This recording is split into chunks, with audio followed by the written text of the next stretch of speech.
Welcome back, everyone, to another reaction video. Well, our friend Griffin, the Armchair historian, has a new video out that covers one of my favorite topics to talk about, which is the Great War, World War I, specifically the Battle of the Somme. He titles this the deadliest battle of World War I. I think that's probably arguable. I think there are several in contention for that. But I'll put a link down in the description if you want to check it out without my commentary. I'll be interested to see his take on this. If you're new to the channel, this is a topic I talk a lot about. And I have a whole series of videos I did from the Somme battlefield over on our channel, Stories of the Great War. I'll put a link down in the description so you can check that out as well. It's a place I'm going back to in about a month. I'm heading back to the Western Front to go to Ypres in Belgium, and then a couple of days at the Somme battlefield.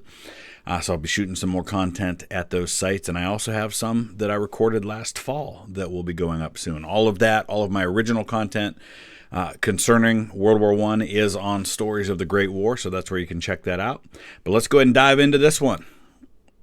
In the early morning of July 1st, 1916, as London residents slept, some would have awoken to the sound of a distant boom. It was no matter.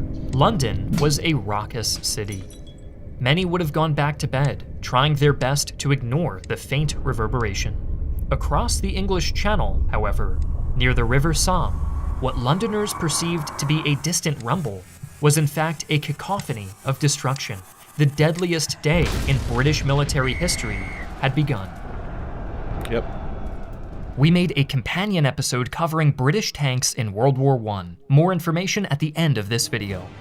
Interesting, because the first use of tanks in battle in history happens at the Somme. Most people, when they talk about the Somme, they tend to think of July 1st, 1916. That's what he said, the deadliest day in the history of the British Empire. 19,000 killed, another 40,000 or so wounded. Basically half of the over 100,000 British soldiers who go into combat that morning become casualties, and many of them in a matter of minutes. But the Battle of the Somme is really an offensive that goes on all the way through November. By the end of 1915, the First World War had devolved into a bloody stalemate, and the Entente powers of France, Britain, Russia, Italy, and Serbia were desperate for solutions. Throughout 1915, a key problem facing the Entente had been the unexpected maneuverability of German forces, which had allowed them to rapidly transfer troops between the different fronts of the war. To combat this problem, the leaders of the Entente decided that, in 1916, they would launch major offensives all simultaneously, stretching the German army to its limit and breaking the might of the Kaiser for good. This is a strategy that has been used throughout history when you are the side with the superior manpower, which the Entente powers, or what we'll later call the Allies, certainly are. The Central Powers, Germany, Austria-Hungary, and the Ottomans, and then others later on, they're heavily outnumbered. They're heavily out-resourced. And so just like in the American Civil War, what the Union finally had to figure out to do, and they only start to do successfully when Grant comes to command of all Union forces in 1864, is that when you have that decidedly big advantage in manpower, you have to attack on all fronts at once so your enemy can't bounce troops back and forth between. And Germany and Austria-Hungary have these interior lines, right? Because, you know, if you want to move men from France on the west to the Eastern Front, you've got to go all the way up and around. Germany can bounce them back and forth internally. You've got to hit them on all fronts at the same time. While the Italians struck in the south and the Russians marched east, the British and French would launch their attack on the Somme. The Somme, a river in northern France, was the place on the Western Front where British and French forces met. There's actually a site you can go to where there's a British and a French flag that marks the exact spot where they come together. If you imagine the Western Front stretching all the way from the English Channel down to the border with Switzerland, it's not exactly this way, but for the most part, you can imagine it as Belgium, with what forces of theirs remain on the extreme left flank of all of this, followed by the British and their imperial forces. We call them Commonwealth today. So you're talking about the British, the Canadians, the Australians, the New Zealanders, the South Africans, the Indians, a bunch of others. And then making up kind of the center and the right would be the French and their French colonial forces. And so the Somme is not the ideal place to launch this offensive. The British want to do it up in Ypres, which is in Belgium. That is where they have a lot more manpower, a lot more resources, and a lot more that they feel they can gain. But they're doing it at the Somme because that's where they come together. Essentially devoid of strategic significance, it was for this reason, and this reason alone, that it was chosen as the site of the upcoming Anglo-French offensive. And you have to understand, too, that the lines have been pretty much static here since late in 1914. And so by the time you get to July 1916, the Germans have been dug in here for almost 2 years. They've got deep trenches. They've got like 40 feet below bunkers with lights, and they've got, basically they've turned this into a 20-mile long fortress along the Somme River Valley, facing off against 2 heavily defended German trench lines with a third under construction. The initial plan envisioned 39 battle-hardened French divisions advancing in the south, while still inexperienced British and Commonwealth forces launched a supporting attack in the north.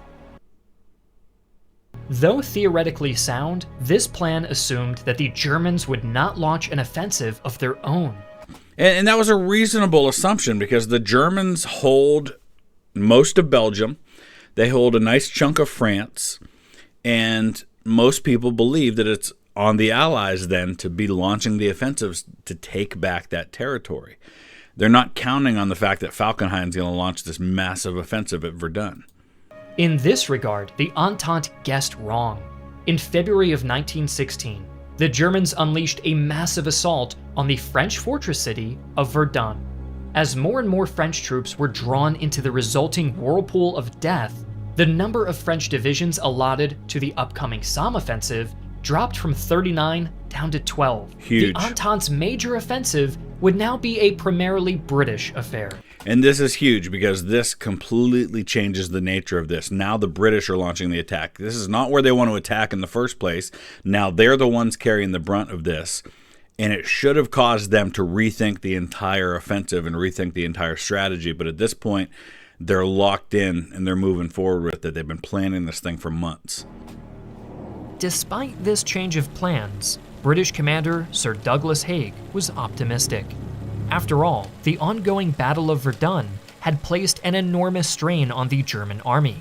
Furthermore, after years of production, Haig believed that the British army now possessed an adequate supply of artillery and ammunition to carry out a truly massive assault.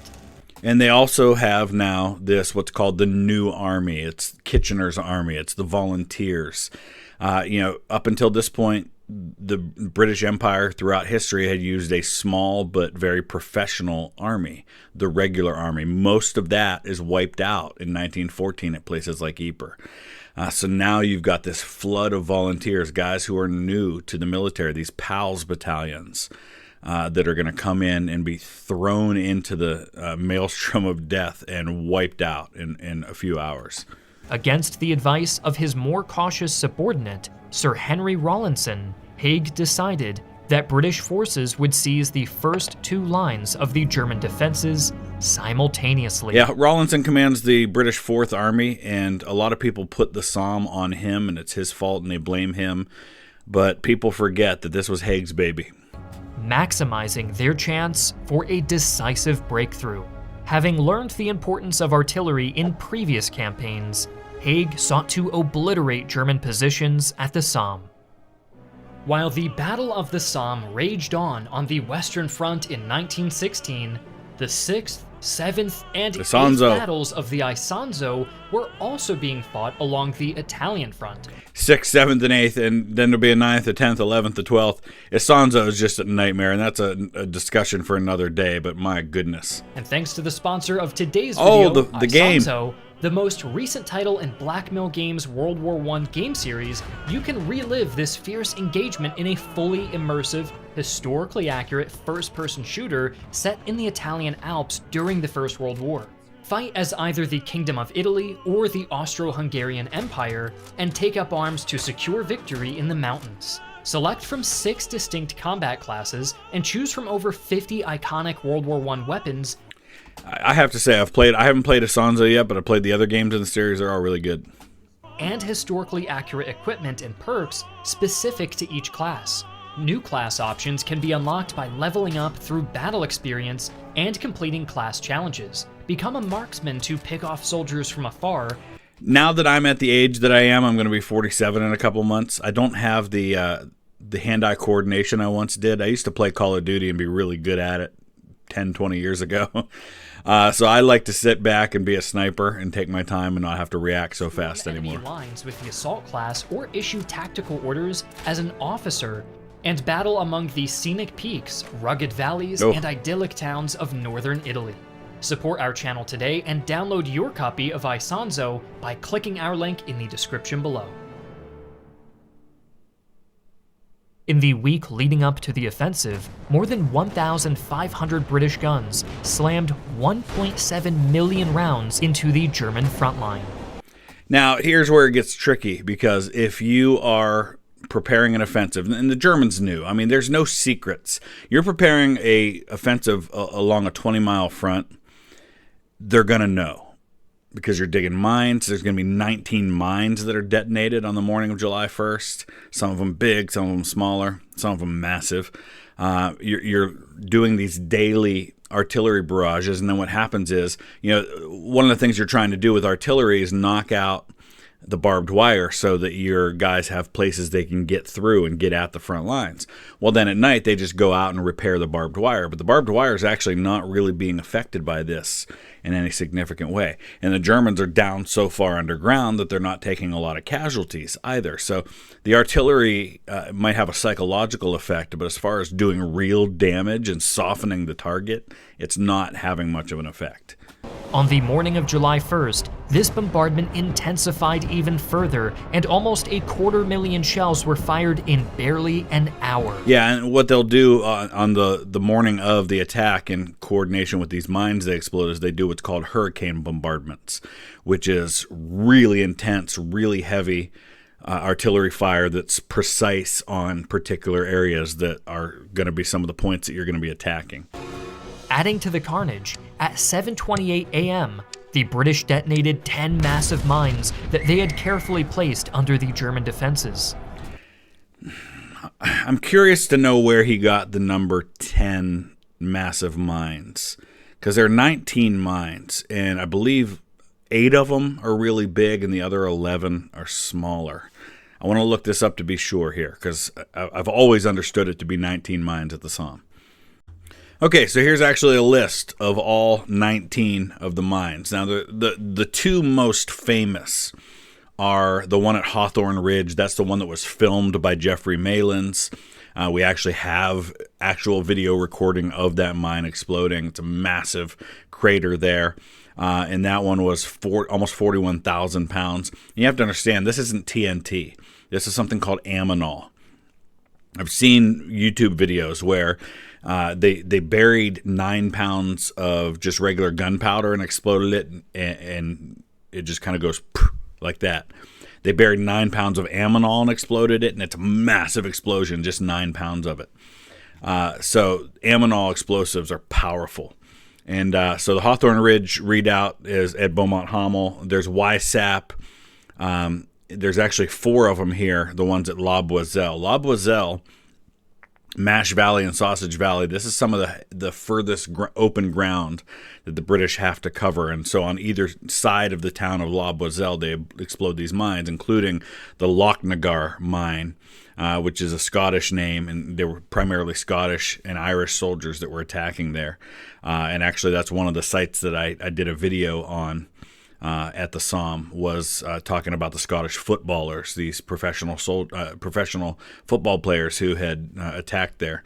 And then you have Free Corps. So you have, looks like 8 massive ones. You know, we're talking 9, 15, 20,000. Lochnagar's 60,000 pounds. It's by far the biggest that day. And then you have these 11 smaller ones, 500 pounds, 500 pounds, 500 pounds, 200 pounds, 2,000 pounds. So 19 altogether. As British soldiers went over the top 2 minutes later, they must have asked themselves if any German could have possibly survived such a murderous barrage. Yeah, and that was, they had basically been convinced that it would be a cakewalk. And in some places like Serre, where you have like the Accrington Pals attacking, they did walk, at least at first, the first wave. There are multiple waves that go over. In other places, they ran. The immediate rattle of enemy machine gun fire soon answered their question. While the British bombardment had been intense, its effectiveness had been severely limited by a critical lack of heavy guns. Yeah. Out of the over 1,500 artillery pieces utilized by the British, only 233 were large enough to cause serious damage to German defenses. Furthermore, up to 30% of the shells fired by the British were duds. And that's the case throughout the war, and that's why to this day you have literally millions of unexploded rounds of ordnance on the Western Front that are still killing people. I mean, hundreds of civilians have died even in the last 20, 30 years from this stuff. My friends and I did a video on this over on Stories of the Great War. I know I keep talking about that, but this is my experience. We walked through, we just picked a random field at Verdun. There wasn't even really part of the front lines. And in the span of about 100 yards, we found 3 unexploded grenades just laying there on top of the ground 100 years after it happened. At the Somme, I went into Mametz Wood with my friend Rob, and we saw a big, like 6-inch artillery shell laying there in the woods. This stuff continues to be a problem. And Haig's decision to seize both German trenches simultaneously meant that the bombardment was diluted over a much larger area than it could have been. As a result of these miscalculations, most of the German defenses of the Somme were dazed, but still very much alive. And by the time then the artillery is lifted to allow the attack to go forward, that gives the Germans time to come back out from their underground bunkers, man their machine guns, and in some cases it's a matter of seconds that they get there. For example, at the site of the Hawthorne Ridge crater, one of the German accounts that I read, the guy describes that no sooner had they come up out of their trenches and started manning their guns, out of the bunkers and started manning their guns, than the first wave of the British were upon them. As British troops rushed to achieve their overly optimistic objectives on the morning of July 1st, a slaughter ensued.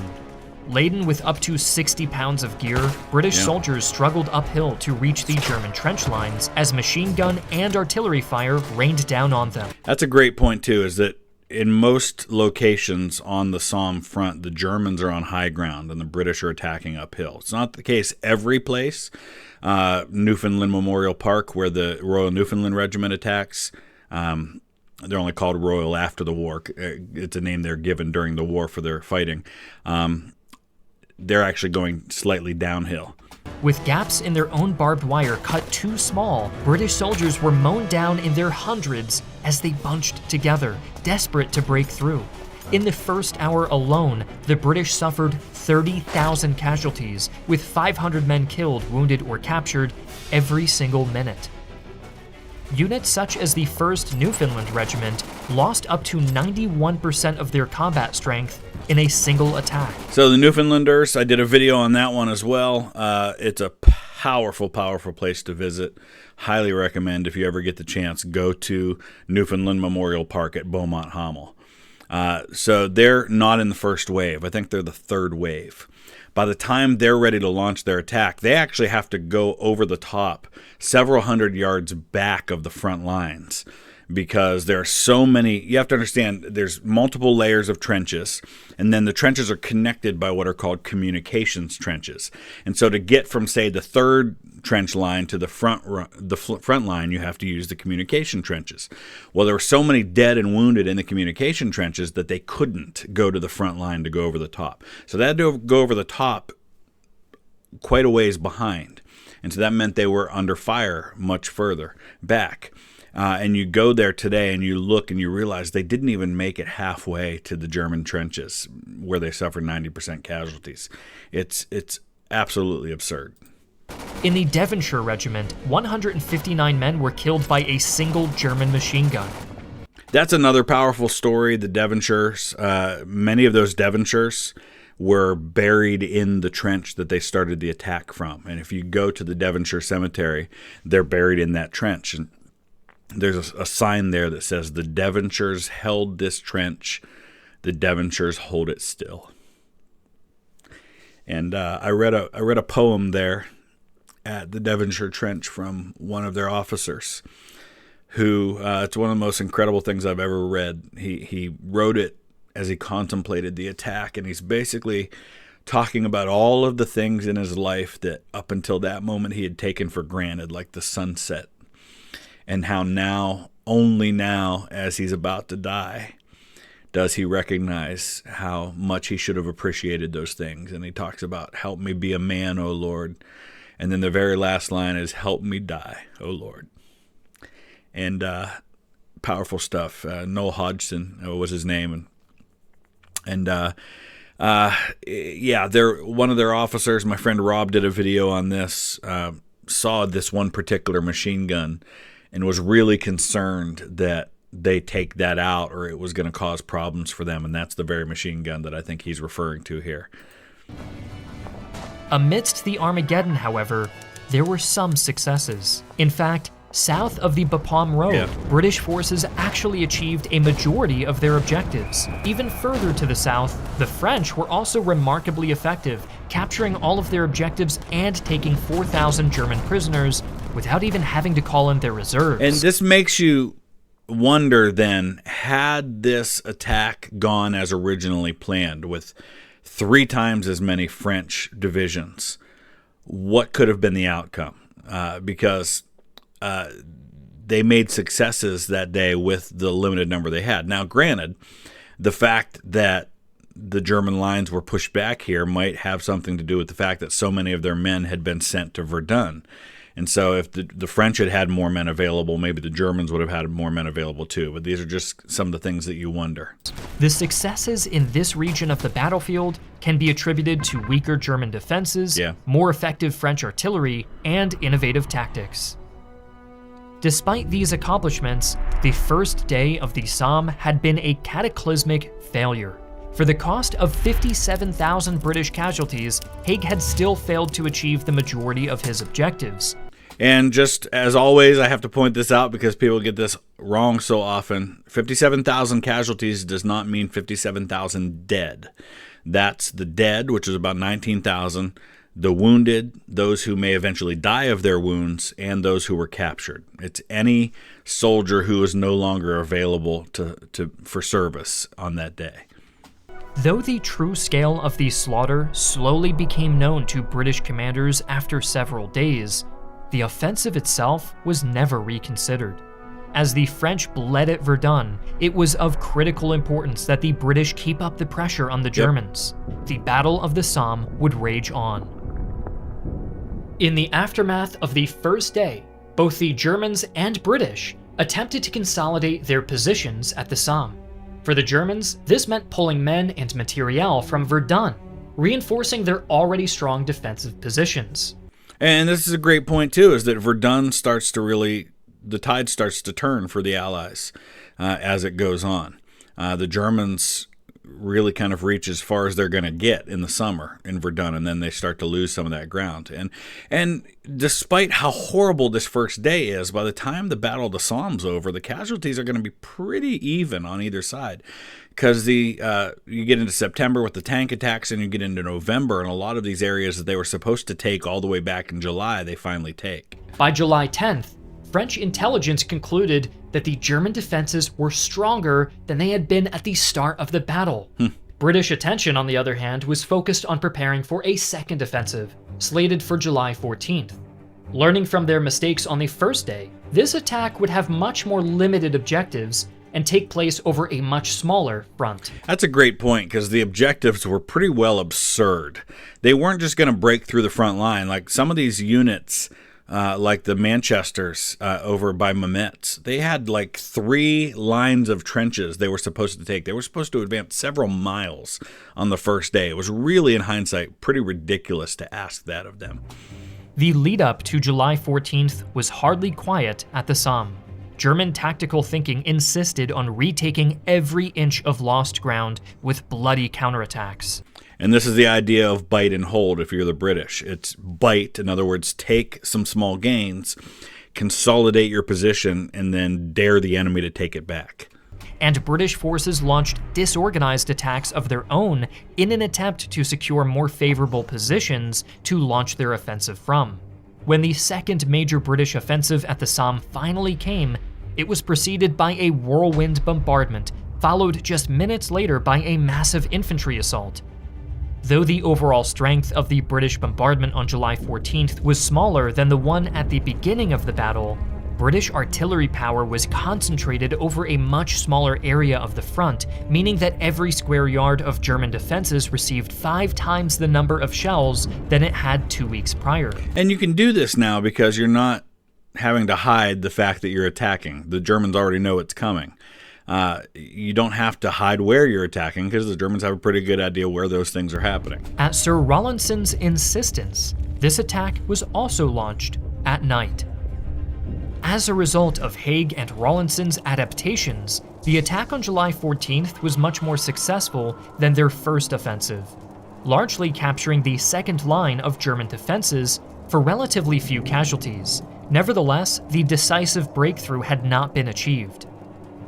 The next phase of the battle, which stretched from July 15th to September 14th, is sometimes referred to as the period of forgotten battles. During this phase, Haig and Rawlinson attempted to seize areas around Highwood, Delville Wood, and Guillemont in preparation for their next major assault scheduled for September 15th. And Delville Wood, sometimes called the Devil's Wood, you can see how they made that happen, was largely South Africans who end up fighting there. There's others as well, but the South African government bought the site pretty much right after the war, and so it's one of the best preserved spots on the battlefield. And they have their kind of national World War I monument there. They've got a wall, kind of like the Vietnam Wall in Washington, where they've got the names of every single South African soldier and sailor who died on the Western Front during the war. All there. It's absolutely one of the best sites anywhere on the Western Front that you can visit. What resulted was a confused and disorganized series of attacks which failed to gain any significant ground or properly integrate French support. In one especially brutal episode, Australian forces attempted to seize the village of Pozières. In just 6 weeks of fighting, nearly as many Australians were killed here than in 8 months of Gallipoli. The British attack on September 15th was envisioned by Rawlinson as a more limited operation, but Haig once again was determined to break the entirety of the German defense in one fell swoop. Like the first day of the Somme, this ambition resulted in artillery fire being diluted to a less effective density. Unlike the first day, however, Haig had a secret weapon. Tanks. Development of the tank had begun in... If you're a Sabaton fan, September 15th, 1916. The future of warfare. In the hopes of providing a weapon that could support vulnerable infantry advances across no man's land. Despite some of his shortcomings, Haig was an enthusiastic supporter of innovative military technology and saw potential in the tank, placing an order for 150 of these vehicles. However, by September 15th, only 49 tanks had arrived in France, with only 18 actually arriving on the battlefield without breaking down. But put yourself in the position of a German soldier seeing these things for the first time. There's a lot of problems with them. They're not this formidable, like, game changer in a minute kind of thing. They break down like crazy. They require infantry support. They're really slow. They're limited in their range. There are a lot of problems with them, but they do give you some advantages you didn't have before. And the Germans never really they only make about 20 of their own tanks through the whole war, whereas the Allies have thousands of them. Germans do occasionally capture some of the Allies and use those. Regardless, the attack went forward as planned. The British assault on September 15th introduced the world to the tank, but it also clearly demonstrated that the new weapons were still in their infancy, only being able to move at a measly 2 miles per hour in battlefield conditions and unable to navigate large craters. Haig and Rawlinson were forced to leave gaps in their own artillery barrage to facilitate the vehicle's advance. These pauses in artillery fire often led to British troops assaulting undershelled German positions to predictably fatal results. However, when combined with accurate artillery fire, tanks proved to be a potentially potent force. In the center of the British offensive, 12 tanks were able to support a successful infantry advance of around 3,000 yards, even if all of them had broken down by mid-afternoon. The first use of the tank was a qualified success. And by the way, if that one looks familiar, that looks just like the one they use in Indiana Jones in The Last Crusade. With their slow speed and abysmal reliability, tanks were clearly not capable of single-handedly ending the war. However, Haig has been vindicated by modern historians for using the tank as best as he could and immediately placed an order for 1,000 more of these vehicles. After another successful assault on September 25th, Haig hoped to continue offensive operations and achieve his long-sought-after breakthrough. However, newly constructed German defenses meant that any such breakthrough would be monumentally challenging to pull off. Heavy October rains also complicated any potential offensives. Further bloody fighting continued until November, with British and French forces making limited advances in the north and south, but these small successes failed to breathe new life into the 140-day-long battle. With increasingly poor weather making further operations fruitless, Allied commanders finally began to acknowledge that there could be no decisive breakthrough. And on November 18, 1916, the Battle of the Somme finally came to an end. But in the end, they did take some of those initial targets. These were targets from all the way back in July, like the 51st Highland Division, for example. They're able to take Beaumont-Hamel and some of those areas that they had attacked all the way back in July. So there, in the end, are gains for the Allies, which then they'll lose in 1918 in the early part of the year. But it's not nearly as successful as they hoped. The cost of the Somme had been staggering. The British suffered 420,000 casualties, while the French suffered 205,000. German casualty figures are controversial, but are usually estimated at between 500,000 and 600,000. So pretty close to even. In return for these hundreds of thousands of lives, the Entente had advanced just 7 miles. After the war, the Battle of the Somme came to be viewed as one of the defining cataclysms of the Great War, demonstrating the senseless slaughter of the conflict. However, some modern historians have begun to offer a different view, painting the battle as a costly, though necessary, victory for the Entente. I don't know if anything was necessary in this war. I mean, the whole thing just feels like a colossal waste of life. While Haig and other British commanders made a number of key mistakes, the Battle of the Somme also caused the Germans to pull back their forces from Verdun, reconsider their positions on the Western Front, and eventually withdraw to the Hindenburg Line in 1917. Pivotally, the casualties suffered by the Germans at the Somme also made them desperate enough to begin unrestricted submarine warfare in the Atlantic, a strategy that would eventually lead to war with the United States and doom for Germany. He should say resume unrestricted submarine warfare, because they had done it, then they stopped, and then they resume it again right about the time the United States comes into the war. All right, so that was good. I enjoyed that. I always enjoy talking about the Somme, as you can tell. And it's a topic that I'm very passionate about because there are so many incredible, yet really tragic stories that come out of that. So like I said, if you want to know more about the Somme, check out my channel, Stories of the Great War. I've got a lot of videos from the Somme. We've got more that'll be coming, and I'm heading back there in a few weeks. So thanks for watching.